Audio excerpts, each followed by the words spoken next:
Olá, tudo bom? Eu sou Eliakim Batista, da TV Livro, um Zoom literário da Escortece Editora. Imprimimos, editamos e comercializamos livros desde 1982. Hoje vamos bater um papo com o autor Renato Muniz B. Carvalho, dos livros Quando a Saudade é o Tempero e Beijar na Boca Não Pode. Esses livros você encontra na Galeria do Livro. Acesse galeriadolivro.com.br. Olá, Renato, tudo bom com você? Olá, Eliakim, tudo bem? Tudo certinho? Ótimo, é um prazer ter você aqui conosco. Prazer é meu. Renato, você pode começar conversando e falando quem é você, fale sobre sua profissão, seu dia a dia. Tudo bem. Eu fui, não sou mais. Eu fui professor durante 40 anos. Né? Durante 40 anos eu estive em sala de aula, principalmente em sala de aula. Eu não fiz só isso, é claro, eu fiz muita coisa, mas basicamente eu fui professor. Eu comecei a minha carreira docente em São Paulo, na cidade de São Paulo, capital, com aulas de alfabetização de adultos. Eu ainda era um moleque, ainda era um adolescente, mas foi um aprendizado muito importante na minha vida. Né? Foi quando realmente eu decidi que o que eu queria era ser professor. Tá? Foi uma experiência muito boa. Eu dei aulas na Zona Leste, nos anos 1970, na década de 1970. Conheci muita gente boa, conheci muita precariedade, conheci um Brasil que estava ficando para trás. Né? E dei aulas na Zona Leste, na Zona Sul. Depois, eu, ainda em São Paulo, fui fazer geografia na Universidade de São Paulo, me tornei bacharel em geografia, geógrafo, mas decidi continuar com a docência, decidi continuar dando aulas, me casei e fui embora para o interior de Minas Gerais, onde estava a minha família, e a decisão também se deve a uma facilidade para criar os filhos, o interior era mais calmo, e no interior eu dei aulas, continuei com as aulas, continuei dando aulas, a gente diz assim, no interior, de mamando a caducando, ou seja, eu dei aulas para crianças, né, no ensino fundamental, no ensino médio, no ensino universitário, da graduação à pós-graduação. E depois de 40 anos, há cerca de uns 5, 6 anos, eu achei que era hora de parar, eu estava perdendo a voz, achei que era hora de parar e fui me dedicar à literatura. Então, essa é a minha trajetória. É claro que durante esses 40 anos, eu trabalhei com muita coisa, eu trabalhei com política, eu fui secretário de educação no município, eu trabalhei com atividades culturais, museus, teatro. O professor nunca para quieto, né? O professor é um ser inquieto por natureza. É isso aí. Certo, legal, Renato. E após a docência que você iniciou os seus trabalhos literários ou já vinha trazendo algo, mas ainda não publicado? Quando você publicou seu primeiro livro? É claro que a docência me inspirou muito, a docência me impulsionou nessa questão da literatura. Mas a literatura sempre esteve presente na minha vida. Eu tive a sorte de ter pais que tinham uma biblioteca imensa em casa, e a biblioteca era o espaço principal da casa, era onde meus pais recebiam as pessoas, os amigos, e felizmente nós, os filhos, éramos 5 filhos, né? Somos 5 filhos, eu sou o mais velho. A biblioteca foi um espaço sempre aberto para todos nós, para os nossos amigos. Então, nós recebíamos os amigos, criança ainda, na biblioteca. Quer dizer, a biblioteca nunca foi um espaço fechado, era um espaço também que meus pais recebiam os amigos. E mesmo que a gente não tivesse condições ainda de ler tudo que existia naquela biblioteca dos meus pais, o fato de estarmos lá naquela biblioteca, com a presença dos livros, isso sempre foi muito importante. E, então, portanto, a literatura, os livros, né, a leitura, ela faz parte da minha vida desde criança e eu acho que isso é fundamental. Eu penso que todas as pessoas deveriam passar por essa experiência, né, desse contato com a leitura, com esse estímulo à leitura. Né? Não há nenhum estímulo artificial que supere esse estímulo da vivência, esse estímulo da vida ligado à leitura. Mas o primeiro livro veio justamente de uma escola onde eu dava aulas e o diretor da escola queria montar uma gráfica. E ele, então, me procurou e pediu, perguntou. Eu já escrevia crônicas desde os anos 80. Eu, como escritor, eu sou, acima de tudo, um cronista. Pelo menos até agora, eu sempre escrevi crônicas desde a década de 80. Sempre fui convidado pelos jornais locais e regionais para escrever crônicas. E esse diretor, que queria montar uma gráfica, me convidou. Ele falou, Renato, reúna as suas crônicas e vamos fazer um livro. Vamos fazer um livro. Coisa mais básica do mundo, fazer um livro. Falei, olha, eu não tenho experiência nenhuma, eu sei ler os livros, eu gosto de ler, mas eu não sei produzir um livro. Falei, nós vamos aprender juntos. E daí saiu, eu até quero mostrar aqui, né? Saiu o primeiro livro, muito elementar, não tem ISBN, nada disso, mas ficou um livrinho interessante, esgotou já não existe, eu guardei um e outro, né? Mas foi o primeiro livro. Eu gostei, aliás, tem uma particularidade interessante, eu gostei daquela ideia, eu falei, puxa, que interessante, um produto, né? Então, eu acho que meus alunos gostaram, estimularam, tá? E eu tive vontade de desenvolver uma edição, fazer uma coisa mais profissional. Enfim, eu falei, bueno, agora, já que deu certo o primeiro, vamos conversar com quem entende de livros, vamos procurar uma ajuda profissional. E daí surgiu esse livro, né, que é o Crônicas Impertinentes. Esse livro é da Scortese, tá? Eu procurei o João Scortese, em São Paulo, e fui muito bem atendido pelo pessoal da Scortese, né? E falei, eu gostaria, eu tenho um livro, gostaria de publicar um livro, e tive a boa acolhida da Scortese, e saiu esse livro, foi lançado na Bienal, eu não me lembro mais o ano, também é uma coletânea de textos, de crônicas, né, que eu vinha escrevendo, e por força da minha formação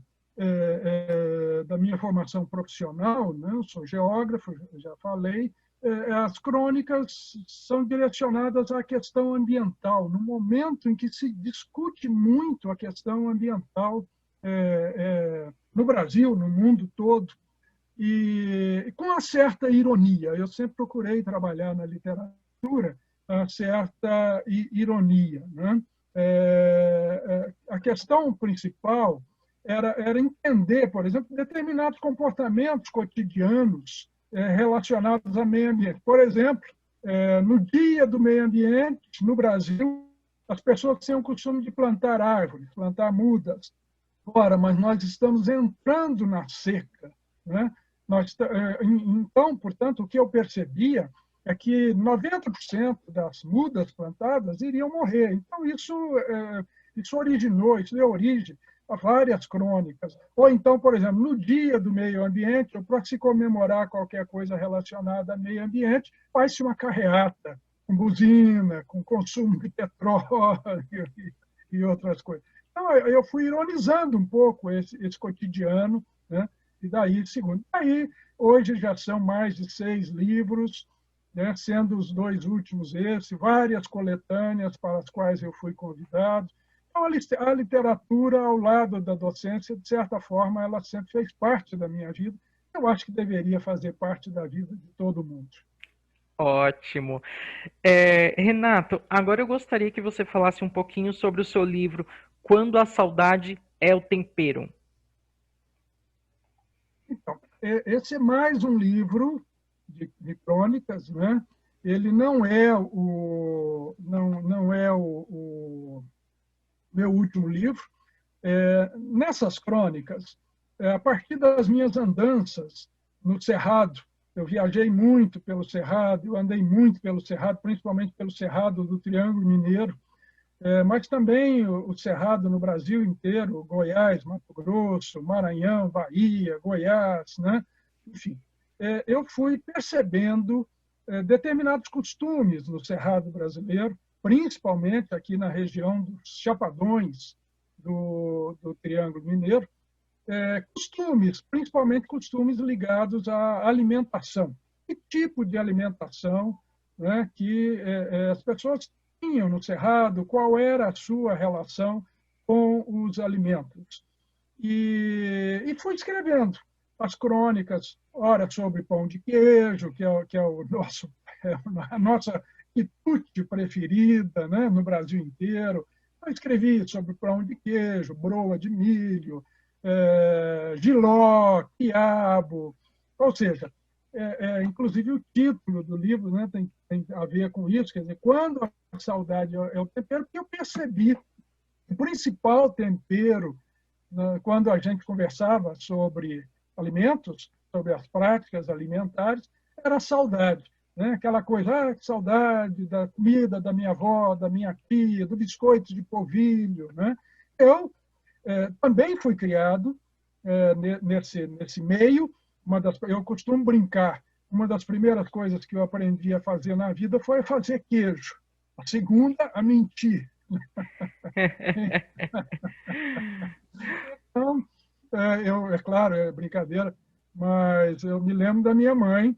Logo, eu não sabia nem ler direito, mas eu já acompanhava como fazer um queijo, como deixar um queijo, né, limpinho, bem higienizado, gostoso, com a textura adequada. Então, eu reuni nesse livro. Não é um livro de receitas, mas as receitas estão presentes. São cerca de 30 crônicas, sendo que em 20 delas eu dou as receitas, passo a passo.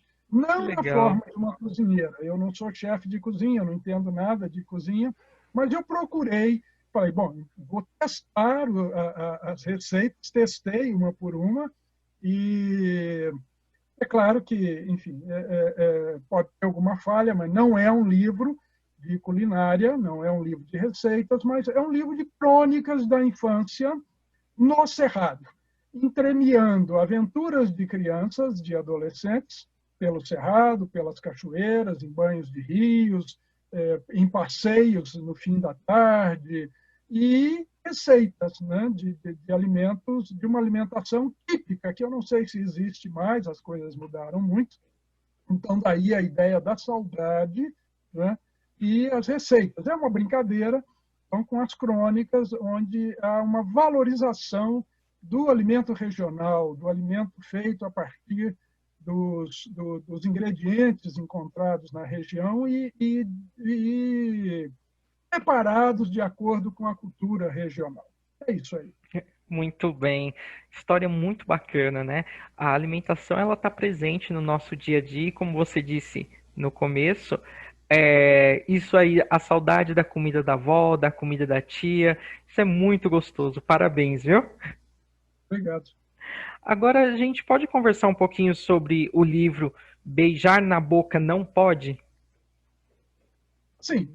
Eu já tinha escrito um livro de contos, tá? De contos infanto-juvenil, esse eu não mostrei ainda. Esse livro ele teve uma trajetória para mim muito especial, inclusive eu participei de um edital, e esse livro entrou no edital, ele teve uma edição fenomenal, um livro de contos, né? Porque até então eu vinha escrevendo crônicas, e escrevi esse livro de contos juvenis, infanto-juvenil, juvenil. Tá? Eu falei, bom, eu vou tentar fazer uma experiência com outro gênero. E pensei, falei, por que não um romance? Né? Então, era uma ousadia, como foi, uma ousadia. O autor, né, no caso eu, acostumado com o texto curto, me aventurei no texto longo, que é o texto do romance. E pensando nas viagens que eu faço pelo Cerrado brasileiro, pelo Brasil, de modo geral, e também me preocupando como professor com as diversas situações de sofrimento, a partir da discriminação, a partir do bullying, né? Com relação à questão da sexualidade, quer dizer, há 40 anos em sala de aula, eu presenciei, tive que aprender muito com relação a isso, para diminuir ou para coibir discriminação, racismo, preconceitos de todo tipo. E um dos preconceitos, uma das situações que mais me preocupava era a discriminação a partir da sexualidade, né? Então eu juntei, eu quis fazer um road movie, a melhor tradução dos road movies, né? É claro, não é um filme, mas enfim, é uma literatura de viagem em que há um personagem homofóbico, há um personagem enfim, é obrigado a enfrentar uma situação ligada à sexualidade de um colega, e ele sai numa viagem para resolver um problema, e ao longo da viagem ele vai questionando as suas situações, né? A sua situação de vida, as suas concepções de vida, os seus conceitos e preconceitos ligados à sexualidade. Nesse sentido, esse livro se inscreve, então, dentro da tradição dos livros de viagem, e porque é ao longo da viagem que o personagem, a personagem, né, ele traça um mapa, não só um mapa mental, mas um mapa físico. Então, à medida que ele vai percorrendo as estradas, em que ele vai vivendo as situações, ele vai se questionando.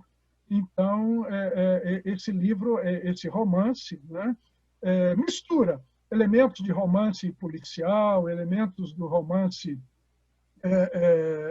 de viagem, discussão sobre sexualidade, uma série de outras coisas muito presentes no mundo de hoje, no Brasil de hoje, né? Então, há um trajeto, né? Há uma viagem, e ao longo da viagem coisas vão acontecendo. Eu acho que isso dá uma ideia do livro. Tá certo. Nossa, muito bacana também esse livro. Fiquei muito curioso para os dois livros. Eu acho que a gente poderia conversar aqui horas e horas sobre os dois, porque o assunto é muito interessante mesmo. Esse negócio do bullying, sexualidade, enfim, estão muito atuais e são assuntos urgentes, né? Renato, você aceita fazer um bate-bola? Vamos lá. Eu pergunto e você responde a primeira coisa que vier na sua cabeça. Ok? Ok. Me fala o que você gosta além de ler e escrever. Viajar. Ótimo. Eu sou, acima de tudo, um viajante. Ora como motorista, ora como passageiro, desde que eu esteja na estrada. Olha, que legal. Fora o passeio e as viagens pelos livros, né? Sim, claro. Uma paixão. Minha esposa, meus filhos, o Brasil, o mundo, as pessoas. Eu acho que a minha principal paixão são as pessoas. Eu gosto de gente. Que legal. Um desafio. Escrever sempre, escrever mais, né? Uma pessoa que você acha inteligente. Isso é difícil. O ser humano é inteligente. Eu acho que isso é fundamental. Não tem uma pessoa, o ser humano é único, e, ao mesmo tempo, não tem um ser humano igual ao outro. O ser humano precisa usar melhor a sua inteligência, mas, sem dúvida, o ser humano merece, e o mundo merece, a natureza. Algum autor já disse que o ser humano é a inteligência do mundo, é a inteligência da natureza. Vamos saber usar bem essa inteligência. Ótimo. Resposta maravilhosa. Um livro especial que marcou a sua vida. São vários livros. Eu não saberia, sinceramente, eu não saberia dizer, mas eu vou falar de alguns livros. São Bernardo, do Graciliano Ramos, Graciliano Ramos é talvez o meu autor predileto na literatura brasileira. São Bernardo, Vidas Secas, Infância, Angústia, Memórias do Cárcere, todos, Viventes das Alagoas. Mas, enfim, São Bernardo é um livro especial, mas existem outros livros. Eu li muito Jack London, né, O Apelo das Selvas, a literatura do Jack London. Ainda para permanecer nos norte-americanos, Hemingway, O Velho e o Mar, que é fantástico. Eu leio, releio, tenho 4, 5 edições. Né? Capitães de Areia, do Jorge Amado, tá? É um livro especial. Toda a obra do Rubem Fonseca. É muito difícil. É uma coisa, é como se perguntasse qual é o meu, né, filho preferido, o meu lugar preferido no mundo. Não há. O mundo é o meu lugar preferido. A literatura de preferência. É muito difícil. É claro que você poderia perguntar, e se eu tivesse um livro para levar na vida, olha, eu iria morrer sem decidir qual é esse. Essa resposta é bem complicada mesmo. É muito complicado. E Graciliano Ramos é fantástico na nossa literatura nacional. Isso aí. Um sonho possível do Renato, mas que o Renato ainda não realizou. Eu acho que essas coisas dependem muito do momento que nós estamos vivendo, né? O sonho é que realmente a gente parasse um pouco com esse ódio que nós estamos vivendo hoje. Não é um sonho meu, eu acho que é um sonho das pessoas, né? Mas é um sonho meu também, tá? Eu digo como um sonho meu. Eu não sei se eu seria egoísta a ponto de ter um sonho meu que não fosse um sonho da humanidade. Eu penso que seria, olha, um sonho bacana, um sonho para mim seria que nós não tivéssemos fronteiras entre os seres humanos, entre os países, que as pessoas pudessem se conhecer, se as pessoas pudessem viajar pelo mundo sem fronteiras, né? Eu acho que talvez fosse um sonho meu e, ao mesmo tempo, um sonho para a humanidade, que a gente parasse com as fronteiras, com as desigualdades sociais, com as desigualdades entre os países, né? Enfim, eu acho que essa ideia de sonho a gente muda o sonho ao longo da vida, mas hoje a minha preocupação é essa, né? Quisera que não tivéssemos fronteiras. O que você acredita do futuro? E o futuro virá. Qual que é o seu maior defeito? Eu tenho todos os defeitos do mundo, né? Como pessoa, como gente, eu tenho todos os defeitos. Meu defeito é ter defeitos, só que defeito como todos temos. Tá certo. Qual que é a sua maior qualidade? Minha maior qualidade. Gostar de gente, paciência de ouvir, paciência de escutar, né, as pessoas, e eu acho que eu aprendi isso como professor. O professor tem que ir, acima de tudo, escutar, ouvir o que os alunos, as alunas têm a dizer, o que as pessoas têm a dizer. A gente fala um pouquinho, mas eu acho que é uma qualidade que todos nós deveríamos exercitar, é escutar, é ouvir, prestar atenção no mundo, ouvir o mundo, ouvir a natureza, né? E ouvir, de certa forma, é leitura. Então, é fazer a leitura do mundo, ouvir os pássaros, ouvir o vento, ou escutar o que existe para ser escutado. Bacana. Essa pergunta eu estou curioso para saber de você. Você tem medo da morte? Acho que esse não é um problema meu. Eu acho que quando ela vier, eu não vou estar aqui para poder saber. Não me preocupo com isso, porque não sei que não vai ser um problema meu. Vai ser um problema dos outros. Agora nós queremos que você deixe um recado para os seus leitores, para as pessoas que estão assistindo esse vídeo, para encerrarmos a nossa entrevista. Bom, são vários recados, né? Eu acho que é difícil dar um recado, mas eu acho que da forma como nós conduzimos as coisas, né? E o mundo, da forma como o mundo segue hoje, eu acho que é importante cada vez mais ler.